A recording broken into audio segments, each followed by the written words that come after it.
You know what, man? I'm gonna tell you guys a secret. All right, this is the only time I've ever told anybody this.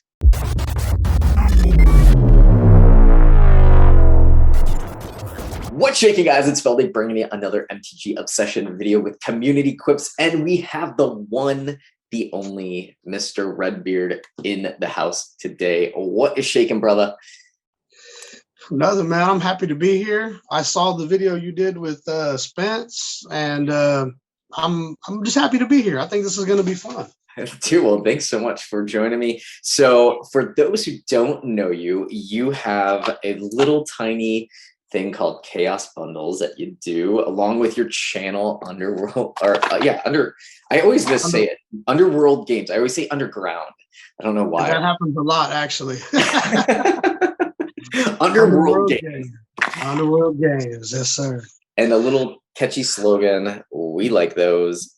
I gotta like those. How the hell did you get the we like those? Because it's like so caught on. You know what, man?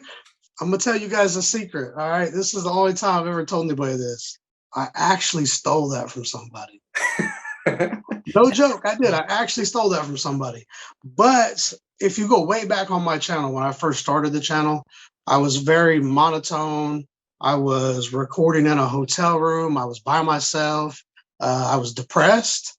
Like, you know what I mean? Like I was, hey, what's up, everybody? My name is Chris. Today we're gonna open, and you can hear, if you go back on my channel and look, you can hear it in my voice. The evolution. And as I grew with my own confidence, personality, as far as being behind the camera, I started watching other YouTubers. Okay, study your demographic, maybe, if you want to look at it like that. And there's a guy, No Life Shack, and he does reviews on he does reaction videos to music. Okay. Well, he uses that expression, we like those, but it's to a very specific anatomy, the female anatomy. So when he would see something in a video, that was his reaction. And to me, one day during a recording session, let's just say I pulled, something like a Chatterfang. I said it slipped out because I'd watched so much of his content, but it wasn't the way he was using it. It was the way I was using it. Right. And it kind of stuck. It just caught on. And ever since then, it's everybody's saying it. I mean, like every comment, it's like, we like those. I mean, even when I record my Chaos Bundles, I mean, I ended up getting, this is the How I Met Your Mother. My lighting is like blowing out your actual, like. Yeah, How I Met Your Mother. And did you get Chandra? I got the Chandra, $150 right there for this beautiful car, man. Beautiful car. God, it's so beautiful. I wish that people could actually enjoy the beauty of it in person, but I will put the artwork up on the screen. It's actually going to be over there. So we'll have that. The foiling on those reminds me of the From the Vault. Yeah. The quality on those, like the foil is a different level. It is. And it's like, I mean, you can't see it now, but there is like the torch in there because it's Torch of Defiance. And the torch just glimmers, and the rest of it is just ever so subtle, and it's just so beautiful. It's like, they're beautiful. I recently just picked up it's in the mail to me, the 2017 San Diego Comic-Con, and it's the Egyptian art for the walkers, and then it's got the Bolus god done in the Egyptian style art. And I'm really excited to get that. When I get it, I'll probably unbox it, make a little video, share it with everybody, and then it's either going to go into a bundle that I'm thinking walk like an Egyptian. I'm gonna use Amonkhet an hour. And then put those in there as chase cards. Paladin could easily be it too. I mean, it's still got the Egyptian kind of theme. Yes. I mean, but I'll do something fun with it. Either that, or I may use it on Whatnot. Actually, I recently, I don't know if you've ever heard of Whatnot, but I just got approved. I'll just speak frankly. Some people might be upset about this. My intention is not to upset anybody, but I went to sleep on like a Friday night and I submitted my application. When I woke up the next morning, I had been approved. Nice, dude. That's And awesome. I know guys that have been waiting for months. Yeah, And I guess the only thing I can say about that, like sometimes it just takes a while, you know. Don't let that discourage you if you still haven't been approved. Like keep going, keep doing your work because if you give up, you're never going to get there. exactly. I mean, they were looking for really kind of unique hooks, and you really do have a really cool product with the Chaos Bundles. I mean, speaking of the Chaos Bundles, if you haven't gone there, chaosbundles.com, and you can pick up your bundles. You had subscriptions that were open, but you closed them back down. I'm sure at some point you'll reopen, so keep an eye out for those. No, actually, I just reopened the subscriptions Nice. and they're on chaosbundles.com right now. There's probably only a dozen of the 4 month and the 8 month left. The only reason I like doing them that way is because there's a couple reasons. There's a couple reasons. I can do reoccurring payments, right? But and the business aspect of that, like Shopify charges me 1%, PayPal charges me 1%, then the reoccurring payment people charge me 1%. So do I either A, not do the reoccurring payments, B, raise the price to make up for all the fees that everybody wants to charge me, or C, lower the price and bundle them for people to pick up and pass that back to the people. So I Exactly. opted to bundle them and pass that back to the people. Like, why would I charge you more and then deliver less? Does that make Right. sense? Yeah, absolutely. I mean, it makes total sense. And I mean, I know a lot of people picked up the 4 month when you first offered it. I actually jumped on the 12 month and I was like, hey, I love these bundles. I mean, obviously, when you pull a card like that, you're like hooked, and you're like, okay, I gotta do it. So, um, real quick, I mean, like when you're coming up with bundles, I'm sure people really want to know, like, how do you kind of like strategize, like plan it out? Like we were just talking like the Egyptian theme, but like we did a green theme for St. Patty's for March, that kind of stuff. Like, what goes behind it? I think about things that I like. There's a good chance if I like it, somebody else likes it. Um, like I did, I've done so many themes now, I don't even remember most of them. We did the Bolus versus Ugin bundles. That was a good bundle. I try to take into account that one of the largest formats played is Commander. Yep. So I think about things like the walkers, like the San Diego Comic Con walkers. Yep. One of the biggest things that I've noticed about Commander is people like that flex for their decks. So what's a bigger flex than a Comic Con walker? Yeah, You know, exactly. so including those into those bundles is fun. Then I think about big chase packs. I look at people do battles and stuff, and the Walmart thing kind of fell in my lap. It was like there was hype. The hype was on fire, and I was like, you know what? It's I'm gonna take that. crazy. I'm gonna take that. Thank you. Thank Yeah. you. Yeah. I'm gonna feel that. I'm gonna change it a little bit, and I'm gonna do it better. And I think we did do it better because the 11 packs that we put into the 108 bundles was absolutely ridiculous. Dude, that was Absolutely ridiculous. awesome. I love that You you know. mixed it up. For those who don't know, I'm gonna link the video of Show the Work below. It's Okay. sick. You gotta check it out because it's like, I mean, it's on point. So there's a couple different chase packs, and I know the shipping went out in 2 waves. I haven't gotten mine yet. It's supposed to come in 2 days. So when I get that, I will be cracking that, and you'll see the video at this channel. Uh, Briefly here, though, I mean, I think you could do a Lily series. All like, I mean, there's so many lilies. Like you Hey, could, let me tell you a secret. I've done Lily. yeah. I've done Lily. Now, let me tell you this. Do you know when I started these? You know how long ago I started these? I don't. So that's the thing. Is like I tried to like find the history, but like there's only a few like historical ones on your site, and I was like, God, I like because I came in and out of Magic, so I never really like. Right. I started these during the pandemic, Okay, July 2020. damn. Okay. Now I was like in the basement, legitimately in the basement. I know some guys joke about being in the basement, but I was literally in the basement.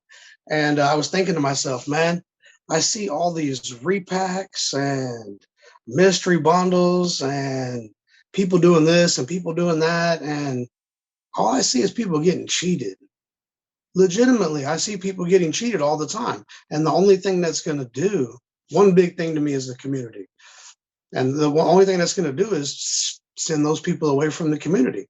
Yeah. And the sad part is anytime you have money that changes hands, you're always going to have somebody trying to capitalize wrongfully on that money. Absolutely. And I thought to myself, well, what can I do that's different? That's kind of the same model. And during that time, 2020, there was a whole lot. Like Magic blew up because everybody was home. Excuse me. Crazy, dude. It was There was absolutely a whole lot of box breaks going on, big box breaks. Guys breaking Saga, Revise, Legacy, Destiny, Stronghold, Mirage, Visions, like big box breaks. And they were showing the work. They didn't realize they were showing the work, but they were showing the work. They'd break the box on camera, put the packs into bags, and seal them with security stickers. I said, you know what? I'm going to do the same thing, but I'm going to do my own thing with it. A long time ago, I was a Spike. I would do anything in the world to beat you. Anything in the world to beat you. Okay, I would, admittedly.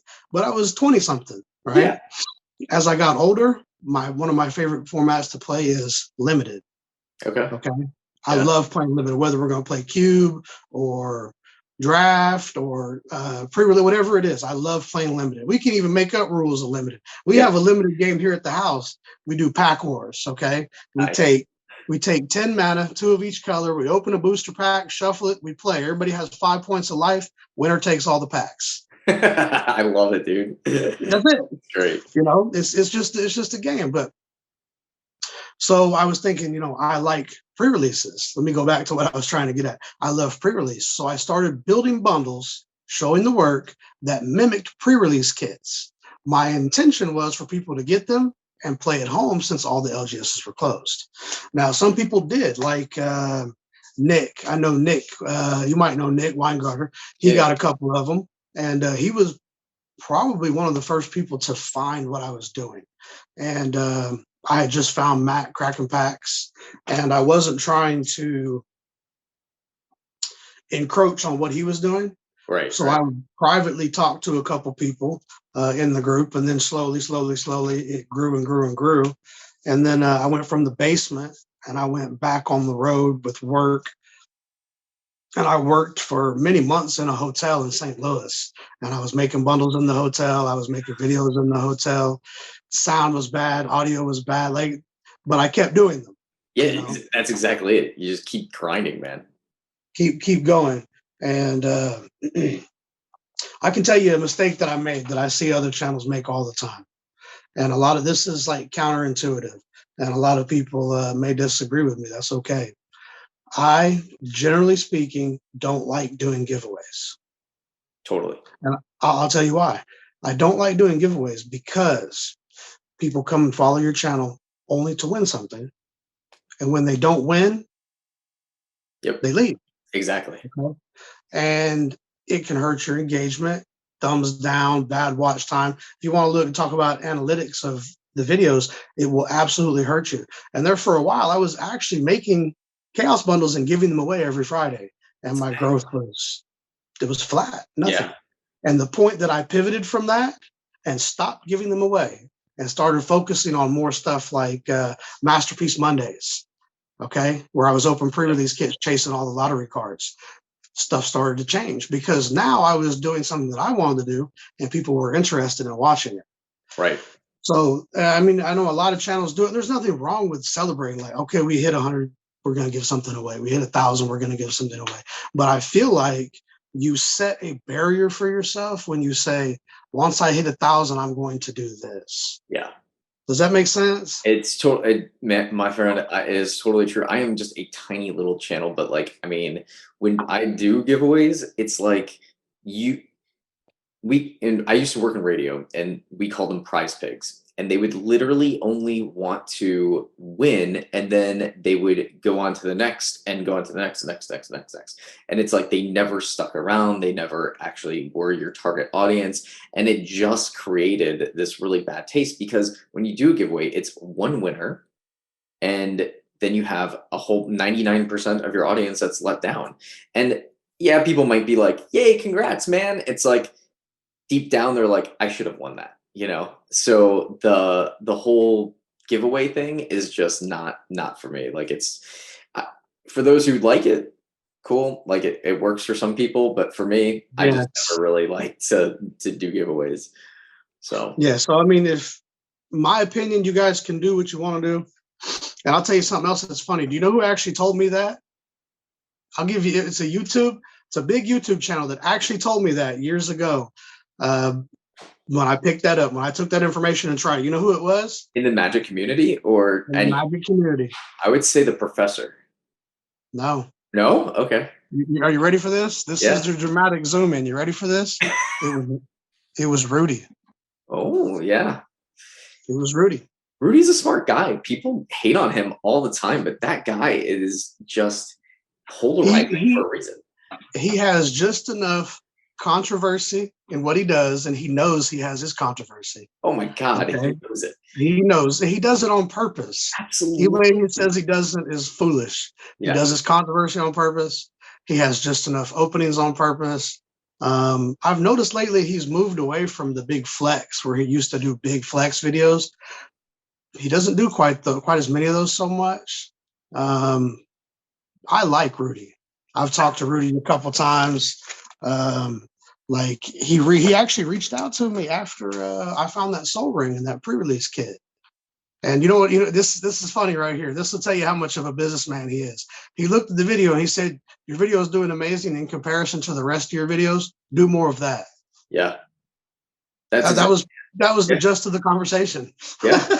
Yeah. It's like you have to follow the trends in business. And that's what he is. He's a businessman. He follows the trends and he rides that wave. And when the next thing will catch on, he'll ride that wave. And what I've noticed is he's now on the waifu wave a lot more than the magic wave for some reason. And it's like, and that's behind the scenes because like I'm one of his Patreons and like I Me just too. Me too. just kind of keep tabs, keep eyes on everything. You know, like if you want in the magic community, being a Patreon for a lot of these channels, they'll give you some really good insight into the community and what they're thinking. So I agree for sure, man. Like there's a lot of good people in this community, and I see new channels that pop up all the time, and I just quietly I'll comment, show them some love, try and encourage them. But a lot of people give up before they give themselves the opportunity to actually get started. Like your first 10, 15, 20, 30 videos, they're going to suck. oh my God. They are. They're going Yeah. to be bad. That's all there is to it. They're going to be bad.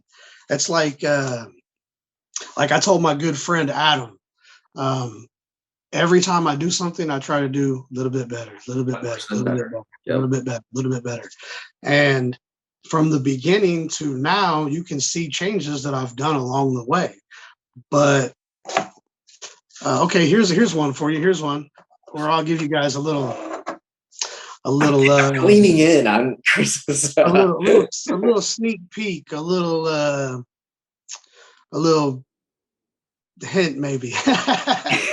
um, so there's a couple things that I've noticed about just being a channel that opens packs. Okay, if you're not first to open the new product, you're last. If you're not opening several $1,000 boxes, 7th edition, Urza's Destiny, Revised, Alphabet, nobody cares. Nope. Okay, I'm somewhere in the middle of that. I'm okay with that because I like the chase stuff that I do. But about 6 months ago, I started thinking to myself, man, I'm getting tired of doing this same thing. And I thought to myself in reflection, like, if I'm getting tired of it, if I'm getting tired of this shit, the people watching it are getting tired of it too. Right. That's all there is to it. And So your I started analytics thinking, probably told you the same thing.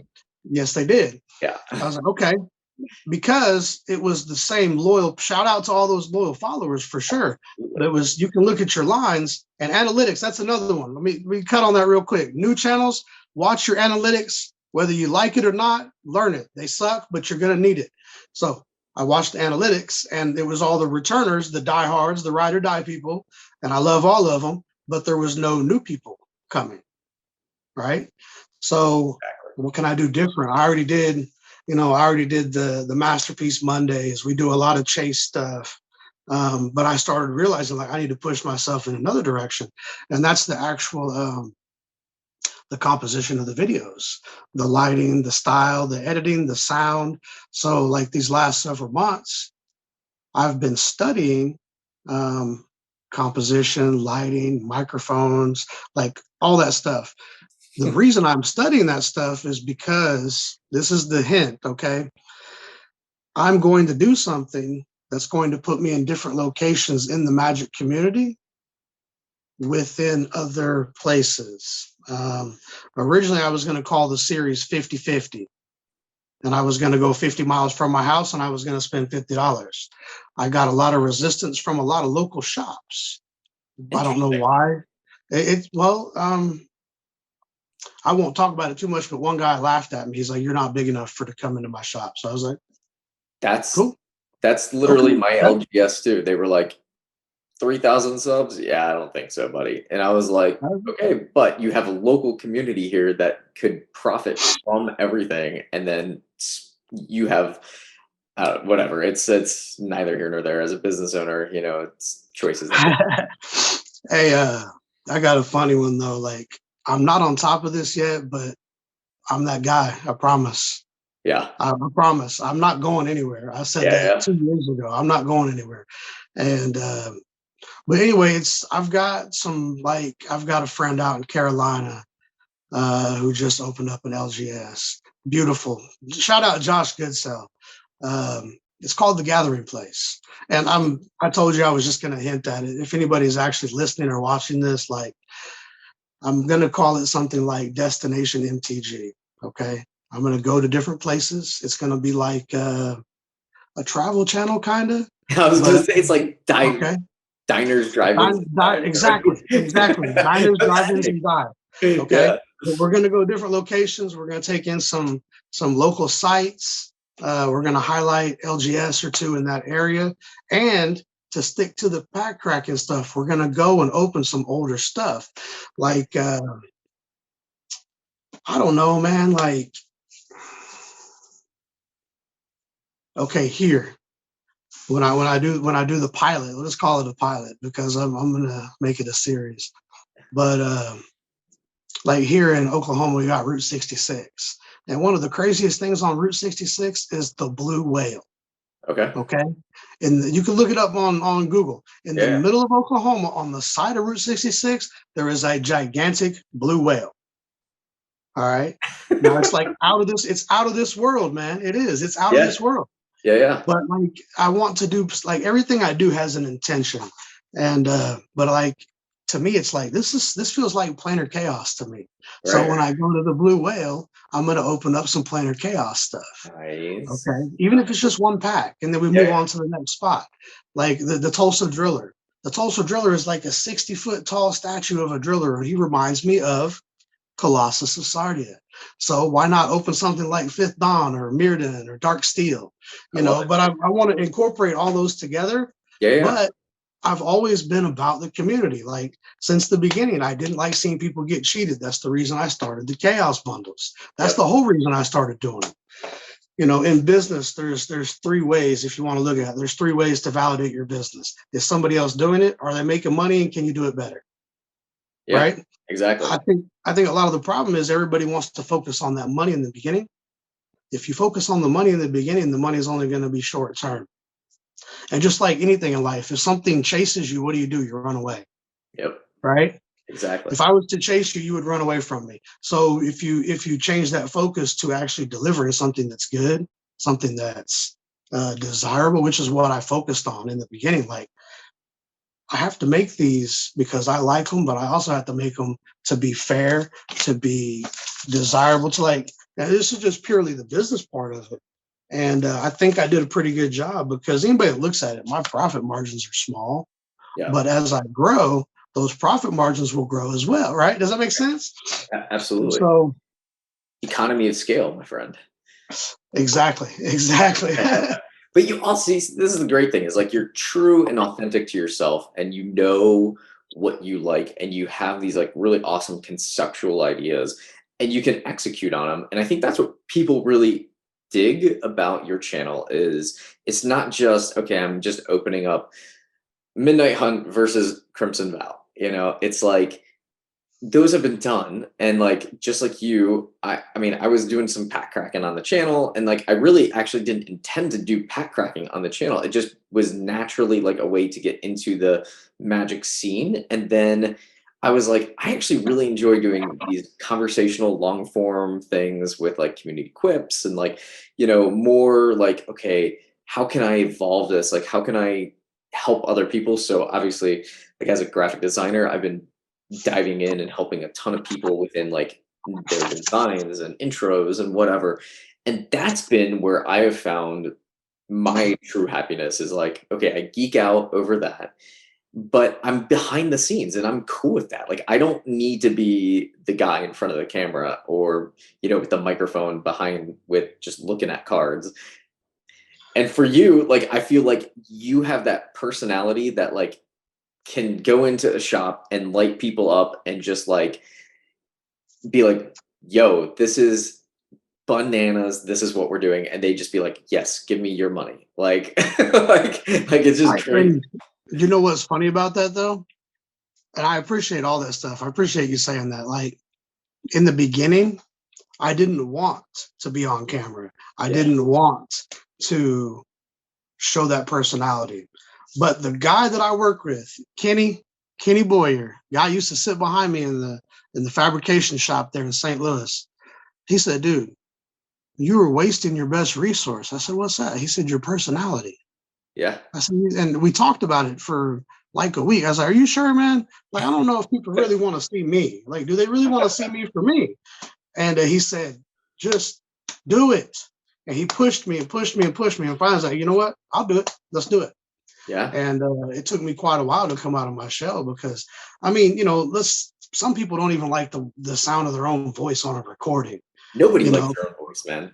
It's awful to hear. people are self-conscious about things, but it's just like whenever you do something, anything new is always going to feel foreign until you figure it out.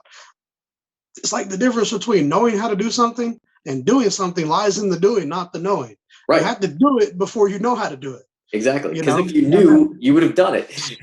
Like exactly, so exactly. it's so weird and counterintuitive, but it's true. Yeah. So I mean, that's like why I push myself. Like I've been reading a book, and it's taken me longer than I'd like to admit, but I've been reading a book called The YouTube Formula, and it was written by the gentleman who advises Mr. Beast. I'll just leave it at that. All right. The Yep. book is phenomenal. The book is phenomenal. I recommend anybody to read it. I got one right here. This is interesting because the title of it says it's YouTube Success Planner. All right. But there's nothing in here that really talks about being successful on YouTube. The thing I like about it is it's a video journal. All right. I don't know how much of this you can see, Yeah, I can but see. I've got a whole page over here for brainstorming ideas, you know, your main focus, your B-roll, the purpose, the call to action, the topic, catchy title. Like, so that was a mistake that I made. And I did it for a long time. I kept doing the same thing over and over and over and over.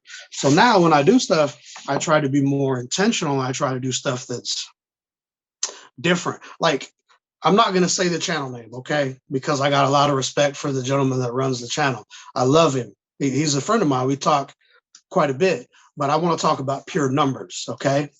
He's almost at 2,000 followers. I'm just right above 1,000 followers. Actually, I'm pushing up on almost 1,200 now. Okay, I've only got about 90,000 views on my channel. He has about 900. Yeah. So he has 10x views, but he didn't convert those people to followers. So Yep. mathematically speaking, if he has 10x views, he should have 10x the followers. Now, like I said, I got a lot of respect for him. I love him, but he does the same thing over and over and over and over. So while he's grinding and he is growing, I think that if he would change it up just a little bit, and if you're watching this and you know who you are, just I'm like change it up a little bit, bro. This Just do is something a little bit different. this is literally golden advice that I think as a Just do something season, a little bit different. yeah, as a seasoned YouTuber, you and I both have I mean, I've been grinding for 4 years now on YouTube. Like, I had a different channel to start. I pivoted. It's probably the worst idea ever. Don't do that. But I didn't know better, right? And like, Right. I mean, I'm in that boat where that guy is, where, but my best videos were intentionally written out on pieces of paper. Exactly. It literally had plots. I had, in the first minute, this happens. In the second minute, this happens. In the fourth minute, this happens. And it literally kept you on script, and it had intent, and it had a flow. And people like the whole aspect of like that surprise element, but you can insert it in because you control the video. So Exactly. you have to craft your videos. And I think that's the biggest advice for new YouTubers is you'll evolve just doing something constantly over and over. You're going to eventually get good at doing it, but you have to always try to, like you said, 1% better in every aspect of what you're trying to do. And if you're not doing that, it's a game changer. Like today, I've got my lighting different, like the last video, I didn't have the lighting, it's like that kind of like tiny little tweaks here and there make videos really polished looking. Like I've been, I want to say this real quick, and then I'll go to get to my point. But like, I tell these kids all the time, like they try something new and they want to give up after they tried it a couple times. Where would you be if you stopped trying to walk the first time you fell down? Where would you be? Exactly. Where would you be if you stopped the first time you fell off your bike? Fail forward. Okay. Exactly. And I think in this society, I think about stuff probably more than I should, but in this society, we look at failure as a bad thing. Okay. Failure is your best teacher. 100%. There's no Absolutely. ifs, ands, or buts. Failure is your best teacher. I wish I would have learned some of those failure principles earlier because Me too. you know what I mean? Like I Yep. wish I would have studied those failures because that taught growth in retrospect. I didn't mean to cut you off. Sorry. No, you're okay. You're okay. This is a good conversation here. I think we talked about some good stuff. Like if anybody's actually listening, I hope they learn from it because I do remember what I was going to say. Actually, now that we're talking about it again, I love it, dude. No, sometimes it's my brain is very ADD. It's my girl talks about. So on browser tab number 600, I've got this thought of it. You know what I like? And it's true though. Like if you ever look at my phone, there's probably 40 different browsers open. Like it's no joke. But a couple of the videos recently that I've done where I pushed myself to do something different that was my personality, the comedy, I thought the people would laugh at. Like if you ever meet me in real life, I'm a jokester. I'm a pull pranks. I'm gonna mess with you just a little bit, just because that's my personality. I like laughing, carrying on, having fun. But like the couple that I got the best reaction for was when I did the doppelganger. I don't know if you saw. Did you see that intro? Yeah. That was hilarious. Yeah. Okay, it probably took me 3.5 hours to record that 10 seconds of film. That edit was on point. I was like literally like, dude, to do that took so much time. And I appreciated that as I was like, holy shit, that is awesome. Like I knew the effort. It did. And because what people don't understand is like I had to film this side of it, and then I had to film this side of it separately. Yeah. But they had to match. So I would do a shoot and then watch it. I was like, no, I don't like the way they match. Let's do it again. Let's do it again. Let's do it again. Let's do it. I probably did it 15 or 20 times. Let's do it again. Then finally I got it. And I was like, that's it right there. Yeah. That's it. I like it because I was interacting. I was talking over myself. I was threatening myself. Yeah, it was great. It was really fun. But like, did you see the one where I did the journey in the Nyx box where I summoned the box like Thor's hammer, the lightning bolt? Yeah. That was fun to do. But it's almost like I see something in an intro that I like, and I watch like Daniel Batal and he talks a lot about Filmora Pro. Filmora is an amazing program. I got no affiliations to them, but the way the program works, I really like it. I use it on my phone. And actually, I'm gonna tell you a secret. The doppelganger edit that I did it on my phone. Nice. Okay. That Thor box, the journey with the lightning bolt, I did it on my phone. Okay. Now that's the mobile app of Filmora. No About 3 weeks. After Effects required, people. No, nothing. I'm serious. Like Yeah. sometimes people overthink their editing process. Go get Filmora Go. Go get it. Record. Just go outside and record a bird and a squirrel in the grass and then play with it. Yeah. Okay. It's do your assignment, do your homework. Yeah. And because when we do videos like opening packs and stuff, and those like we only get one shot, and then we got to go find more packs. So you can't practice on that. You have to practice on something. Exactly. But about 3 weeks ago, I went and bought the full-blown desktop version, and anticipations for other stuff that I'm going to keep leveling up to. You know what I mean? Yeah. Like we talked about that, a little bit better. But when I get the desktop version, I want to have probably 2 more cameras. I want to have a field mic, and then we're gonna do some cool stuff too. But nice. Like a Matrix, like 360. Like yeah, like I just watched it now. I just watched a video yesterday, man. I forget the name of the channel, Park or something, but he took a pro and an amateur filmographers. Okay, the new guy had been shooting video for about 2 months. The veteran had been doing it for about 6 years. Now they both had to record the same commercial, but this is the plot twist. They gave the $100,000 setup to the rookie, and they gave the $6,000 setup to the pro. Okay, they recorded the commercials, edited them. Both of them had full authority over composition, plot, music, everything. Both independently. They showed them to the gentleman who runs the channel, and he picked the winner. Who do you think he picked? Probably the amateur. No, really. He picked the pro because of the experience that the pro has with composition, camera angle, lighting. He said, I don't like the sound quality on this video as well, because the mic was like a $50 mic they got for like Amazon or something. Yeah. And the other boom mic was probably, I don't know, $2,000-$3,000 mic. So the audio was obviously much different. But I guess the moral of that story is the guy that had been practicing, and this goes back to the Filmora Go and me doing it on my phone. You don't have to spend thousands and thousands and thousands of dollars. You just have to practice and do that experience. You have to get that experience. Yeah. There's in graphic design, there's a hero of mine. Her name's Paula Scher. She designed the Boston Flying Guitars album artwork, right? Like that artwork. Okay. She designed the Citibank logo. And when Travelers and Citi merged, she met with a team, and literally they were all, numbers and talking about all the merger and acquisition and whatever. And she has a napkin, and I'm just going to post it right over here. The napkin, she drew the Citibank logo, and she said, "This is going to be your logo." And they were like, "How do you know that's going to be our logo? You haven't even done research or anything." And she goes, "I have 30 years of experience. This is what you're paying me for."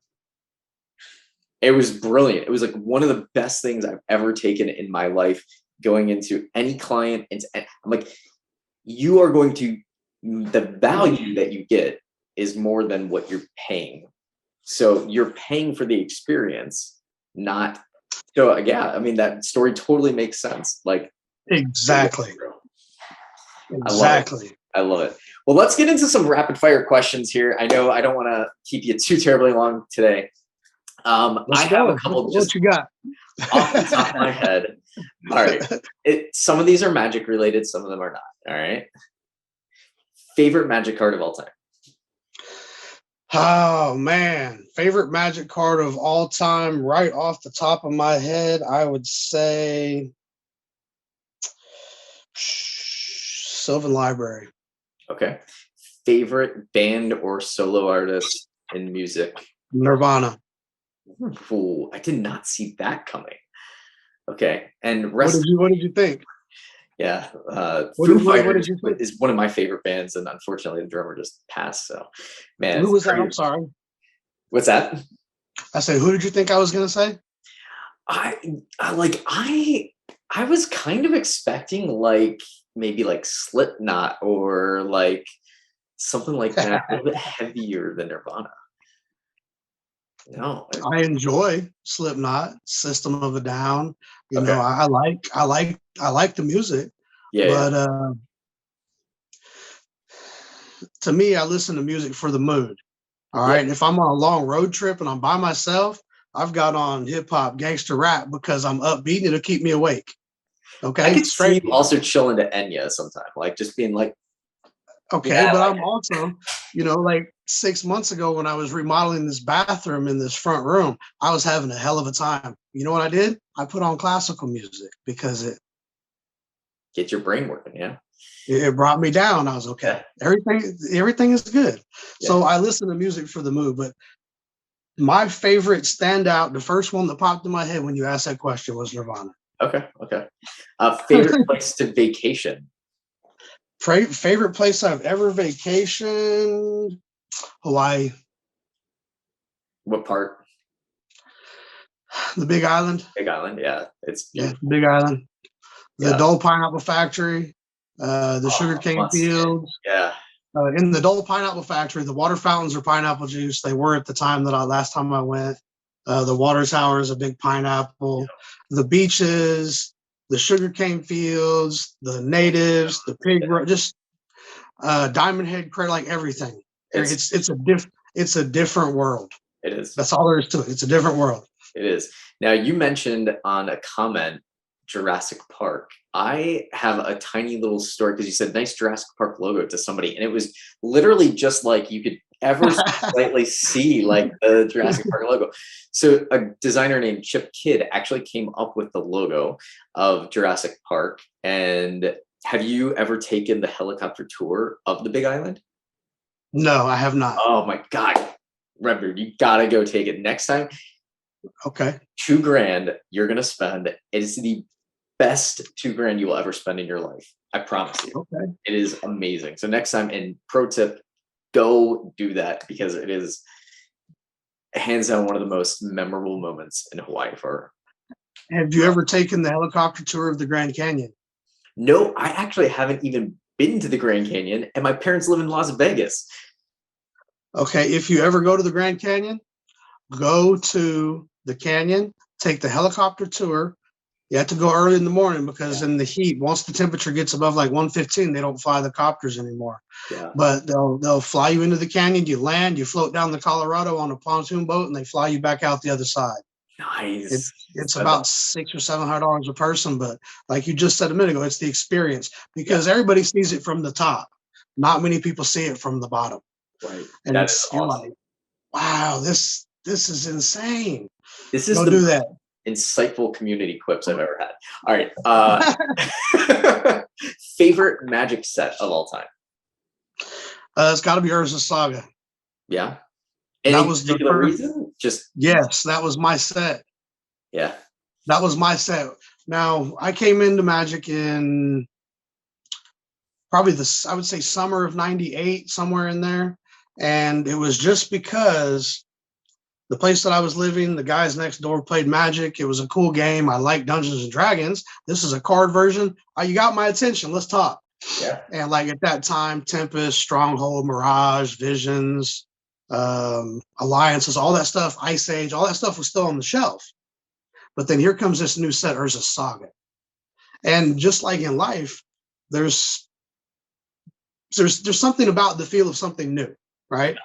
Yeah. So nobody else knew this set either. So I was experiencing it with them for the first time, And right? to So interject, Urza Saga is the set that took me full into Magic. that's awesome. I mean, to interject too is like that was the point where Wizards wasn't pumping out 16 sets a year. They literally No, do like a set a year, if that. Like I mean, it was very minimal for the set releases.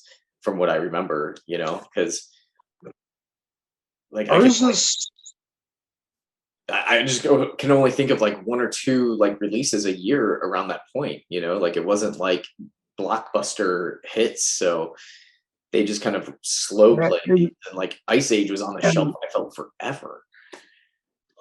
Ice Age Alliances. Nobody wanted that stuff, man. When Urza Saga came out, it completely wrecked Magic the Gathering and it changed the game. There Yeah. are so many cards in Saga, Legacy, and Destiny that are broken, that are banned or restricted, and they're on the reserve list. Yep. Now, like, the land cycle.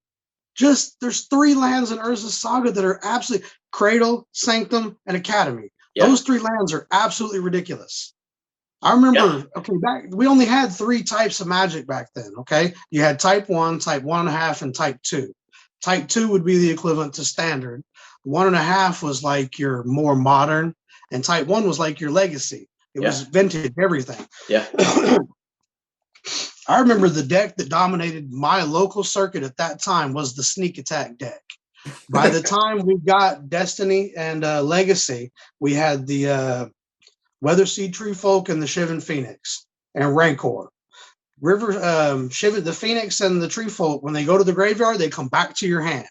Rancor, when it goes to the graveyard, it comes back to your hand. Yep. So you Sneak Attack, Treefolk, Rancor, swing. Yeah. And then put it back in your hand at the end of your turn. And that deck stomped, that Gruul stomped pretty much everything at that time. Yeah. And it was ridiculous to play that deck. Yeah. Honestly, the new set that's coming out doesn't have a ton of hype, but the playability of it, the Streets of New Capenna, there's a lot of cards in there that are seemingly insanely broken with the last couple releases that have come out. And I think people are really going to start to see that this year is like a behemoth year for Magic. It's crazy. I think it has to be a behemoth year for Magic because it kind of reminds me of coming off of the 2008, 2009 stuff when we had that recession in 08 and 09. A lot of those sets didn't sell very well. A lot of those boxes are very scarce now because the print runs were very low then. It was a time like Magic probably almost didn't make it. And, the 2020, 2021 put a lot of strain on the game as a whole. You're not getting to go to tournaments. You're not getting to go to your local game stores. So now that everything is starting to return to normal, they had to bring the heat back to the sets. They had to. Yeah.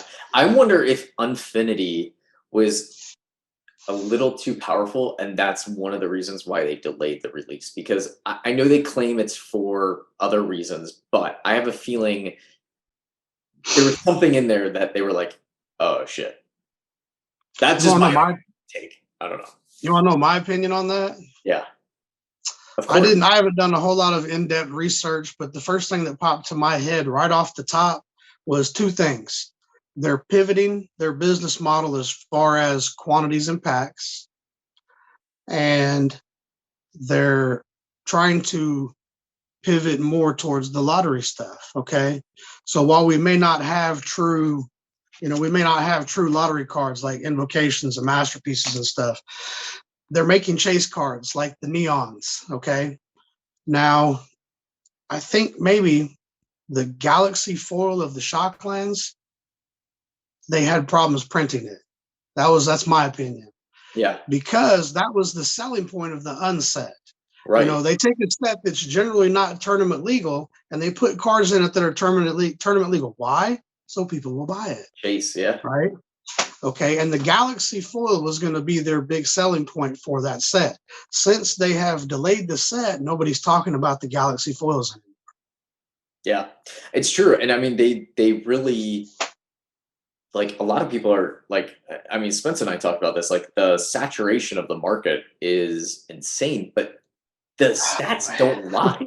They are selling out and they are just going to keep pumping and pumping and pumping. And I mean, that's kind of what I think Unfinity, I think they kind of maybe maybe they had to tweak some things. Maybe they had to tweak the foiling. Maybe they had to, like the Belgium and the Japanese printed foils are so much better than the US printed foils. And I wonder if they had to just say, look, quality, it's going to be like Commander Legends, collectors where they're just pringled and people won't want them over time. And wrapping up here, we have a couple last little rapid fire questions. I'm always curious, what's your favorite food? Oh man, that's a trick question right there. Well, because like you'll probably have like a few of them. Like mine is sushi. I love sushi. I just never get to eat it because nobody in our house likes it. That's a hard one for me because like maybe I can answer it a little bit differently. Sure. I have favorite regional foods, like because okay, I did aviation work for a very long time, aviation mechanic, with a focus on research and development and non-destructive testing. So I've worked on stuff that's experimental before it ever flew. So going to places like I worked with Boeing on the 787 before it got its type certificate to be airworthy. Like when I was in Seattle, I remember the teriyaki places in Seattle. I Nice. do, Yeah, yeah, I yeah. remember the pho places in Seattle. But like we talk about Maine, when I was working in Maine, there was this little local place called Giorgio's, and they did donuts and breakfast pizza. And the breakfast pizza was ridiculous. It was Yeah. absolutely ridiculous. So maybe like when I came back to Oklahoma, one of the first things I wanted was to go to Coney Island to get chili cheese dogs. So maybe it's Hell more of a regional okay. answer. I like it. I like it though. That's a good answer because it is. It's like, I mean, when you go, like, one of the great things about traveling, speaking of traveling, is like experiencing the culture and food. And like that to me is Yes. like, okay, give me your top restaurants. I am a foodie at heart. I would just devour and become 5,000 pounds if I could. I mean, like last night, I'm on a diet, but I ate ice cream and I was like, I'm just digging ice cream right now. I'm Like, getting ice cream. And I know exactly what you mean because like when I worked in Chihuahua, I wanted to eat what the locals would eat. What do you guys eat? What do yeah, you recommend? Well, we've got the Hardee's and the Burger King and all this stuff. Like, I don't want you to cater because that's what you think I want. I want you to tell me what you eat. Let's go to the street taco shop, the stands, the carts. Take me, let's go. And that exactly. was some of the best. I remember that was a little bit by Mexico standards, it was a very elite restaurant. And this just because of the poverty in Mexico is very high. Yeah. But in Chihuahua, the city is surrounded by mountains on like three sides. Yep. This restaurant sits in a very high elevation above the city. And we went up there one night at sunset and sat on the patio and had local cuisine while watching the sunset on the city and then the lights come. It was incredible. And I don't even remember what I ate. I just remember the view, but it was my friend from work, Leo, took me. And the food was good, but the view was better. And that's what it's like all about, man. Like I don't know, like I just yeah. I mean, I could go off forever. One last rapid fire question: what is the next tattoo that you have in mind? um, the next tattoo. That's an interesting question. Um, I've got several that I want to get. I'll probably go back to working on my legs. My right leg is my right leg is solid from my knee to my ankle, and then I've got a very large thigh piece. On my left leg, I've got about 25% of my leg done from my knee to my ankle. Okay. I'm using the same artist. He's actually a friend of mine. We became friends because he did my right leg, and I'm I'm a pretty big guy, so my legs are pretty big. But he spent probably almost 30 hours on my right leg. Uh, So those times, you click with somebody, but a little bit off topic. So my legs are Japanese themed. They're not traditional Japanese style work because he's not a traditional Japanese artist. There's a lot of respect in the tattoo culture, And he's like, I'm not a Japanese artist. If you want traditional Japanese work, you need to go find somebody who is a traditional Japanese artist, somebody who is seated in that culture, who Right. is either Japanese themselves or who has been did their mentorship with someone who is a Japanese Right. artist. Yeah. Right. He said, now I can do my style and my take on the Japanese art. And maybe I'll try and send you some pictures a little bit later, but his his artwork is so good. Okay. It's his take on it. Yeah. But When you find the a good few artist, it's hard to like veer away from it, especially if you click, you know? right. I mean, he's about 10 years my elder. He's got a big gray beard. He's a big guy like me. We believe a lot of the same things. When we disagree on something, we talk about it instead of, hey, why do you think that way? I disagree with you. But why do you think, so we actually talk about shit. So we're actually grown when we talk about stuff. So let me tell you, I know we were trying to wrap this up, but let me tell you a sad story real quick. Oh, I love it. I was down here 2 years ago, Christmas time, because I was visiting my family. And I called him up and I said, Mel, what are you doing, man? What are you doing right now? He said, nothing. Why? I said, well, you want to go to dinner like next week? Just hook up, you and I go to dinner, talk, catch up, whatever. And I said, yeah, man, let's go. Okay, let's go. We'll meet at 9 o'clock. I met him after work. I met him at the shop. We went out and ate, came back to the shop with the intentions of leaving, and we stood in the parking lot talking until like 2:30 in the morning. Okay. About fast forward about a year and a half, he made a post on his Facebook and he said, how come nobody ever invites me out anymore? I just want to go out and not talk about tattoos. I don't want somebody trying to get something from me. I just want to go out. And I sent him a private message. I was like, dude, when is the last time you actually went out? And he said, the last time we went out. I said, a year and a half ago? Damn. He said, every time somebody invites me out, it's because they want something from me. They don't want me. And I said, dude, that's messed up, man. Yeah. But since I've been back and I need to set up another, that reminds me, I need to go see him again. But since I've been back, like one of the first things I did in the first 3 months is he and I went out to dinner. That's and awesome. we did the exact same thing. We went out about 9 o'clock and we probably stood in the parking lot till 2 o'clock talking. That's But awesome. Those are the moments in life that like I love that. You know, like I had a friend in college and we were all wasted and it was like probably midnight, you know, and we like everybody was like, okay, I'm going to bed. And he's like, hey, come have one more beer with me on the porch, you know, and I was like, all right. So like we're out there and like we just dove into life. And like, I mean, it was really eye-opening. And like now, you know, like we're still really good friends and it was one of those moments where it's like you could say yeah no I'm tired I'm going to bed, but if you just embrace it and live in that moment, like it can be some of like those life-changing moments where like you know it's awesome, man. It gives me like goosebumps thinking about it. So yeah, you want to do this, man? yeah, let's do it. You know what I've got in my hand right here, right? I Can you do. hear So it? Can you hear it? before we started recording, Redbeard gave me a little insight on what he wanted to do. So I have a little insight on what can happen. So I mean, in true underworld game style, I wanted to play a game with you. Okay, I'm gonna open this pack of cards. If you can tell me one of the hits in here, I'll send it to you. I don't care what it is. All If right. not, I'll keep the pack and we'll play a game next time. You can get the pack or something. We'll figure it out later.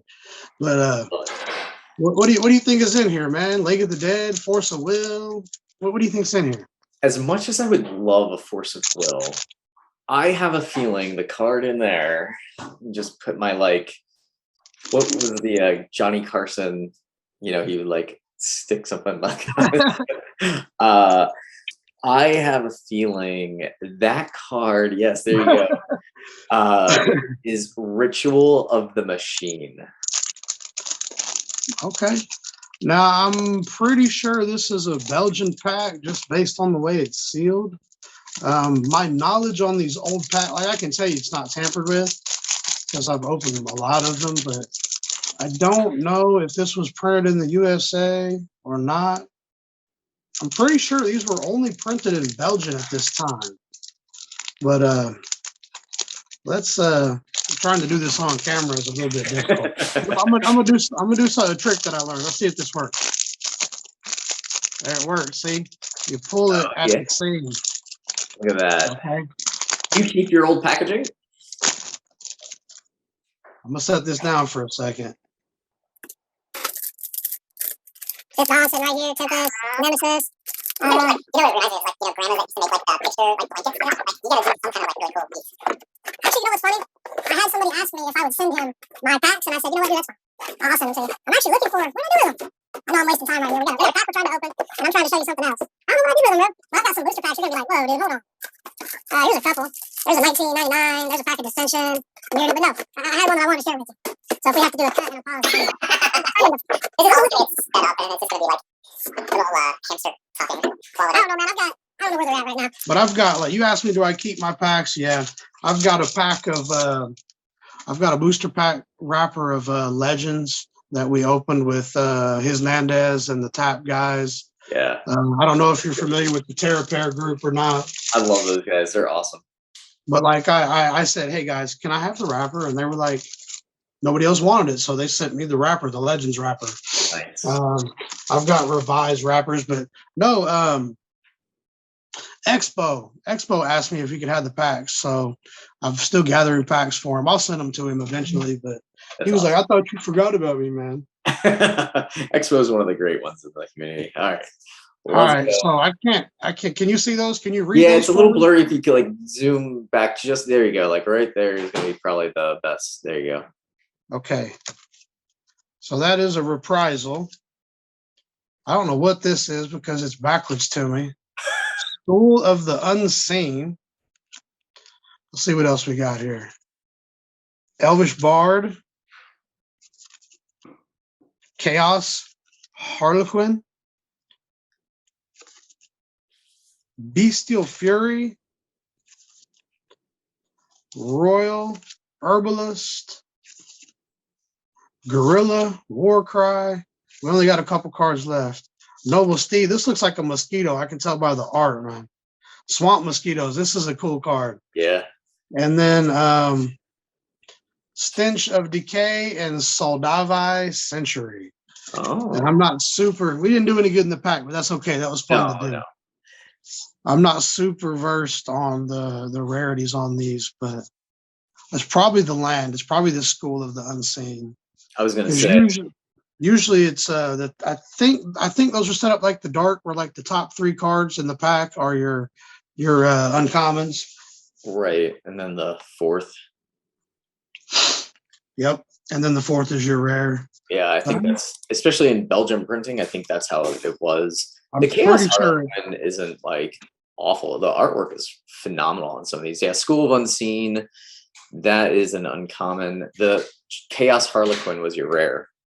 Chaos Harlequin was the rare. Yep. We got 2 big gorillas right here. Chaos Harlequin. Remove top card of your library. If that card is a land, Harlequin gets -4. Otherwise, it gets +2. It's kind of expensive. I was gonna say these old packs, they didn't have like a balancing foresight to them, you know. No. They were just like 5 mana. That works. We just opened them for nostalgia at this point. I know, exactly. Dude, that was fun. That was like a throwback for sure. I hope everybody enjoyed that Alliance pack opening for you. Well, I had a lot of fun, man. Hell yeah, dude. It was awesome. I really hope that people glean some insight from this. If you're a content creator, even if you're just a business person in life trying to like push your business forward, there's a lot of good insight that you provided, man. I learned something new from you, so I hope other people did too. What did you learn, man? What did you learn? I learned I need to go pick up that book. Which one? The YouTube Mr. Beast book. The planner or the I'll send you a picture of that so you know exactly the book that I'm talking about. I'll send you a picture of it. Okay. And then like I think a lot of people in life don't study their craft enough. And I think that's another little tidbit insight, because I'm guilty of it too, where I just kind of create. I think about it and then, I try to execute, but I don't really study the craft as a whole. So like getting that extra little energetic boost there. I love this kind of content. I love interviews and making sure people know like insight into their brain and how people work. And it just geeks me out, so I appreciate you coming on, my friend. I appreciate you having me, man. I look forward to watching it after. And I'll definitely point my people over to watch it too. So Absolutely. I hope that the cuts are like the pro version, right? hey, even if they're not, just do better next time. Exactly. Lesson learned. All right, well, Redbeard Man, time. thanks so much for coming on Community Quips today. You have an awesome rest of your day. And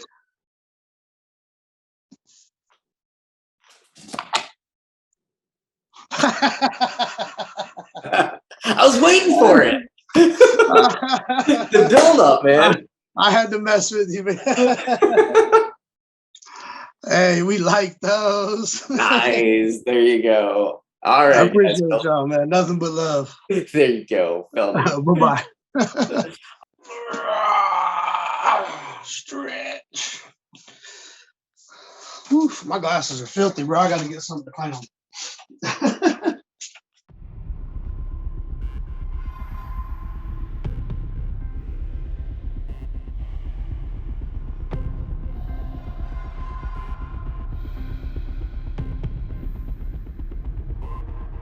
Thank you for coming to our show, and good night.